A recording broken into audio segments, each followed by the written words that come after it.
एकीकडे पंतप्रधान नरेंद्र मोदी यांनी सोने चांदी खरेदी करू नका असं आवाहन केले, तर दुसरीकडे सोन्या चांदीच्या दरामध्ये प्रचंड वाढ झालेली असताना सुद्धा कोल्हापुरामध्ये मात्र एका सासऱ्यानं जावयाची हौस पुरवलेली आहे।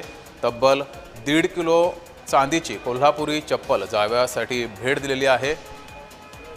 अधिक महिन्यात जावयासाठी ही अनोखी भेट सासऱ्यांनी दिलेली आहे। एकीकडे सोन्या चांदीचे भाव गगनाला भिडले असताना सुद्धा या चांदीच्या चप्पलेची किंमत 4 लाख रुपये आहे। 4 लाख रुपयांची ही चांदीची चप्पल जावयासाठी सासऱ्यानं दिली आणि या चप्पलेची सध्या कोल्हापुरात जोरदार चर्चा सुरू आहे। हे बनवण्यासाठी साधारण 8 ते 10 दिवस आम्हाला लागले।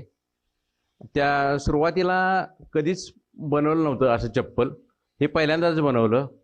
त्यासाठी सुरुवातीला कोल्हापुरी चप्पल विकत घेतलं, त्याचे फार्माज वगैरे कसे आहेत ते बघितलं, ते कशा पद्धतीने बनवतात याचा अभ्यास केला आणि त्यानंतर त्याचे जसे चमड्याचे पाड आहेत तसे आम्ही चांदीचे पाड त्याचे बनवले आणि हुबेहूब त्याप्रमाणेच फार्मा काढून आम्ही चांदीची चप्पल हे तयार केलेलं आहे।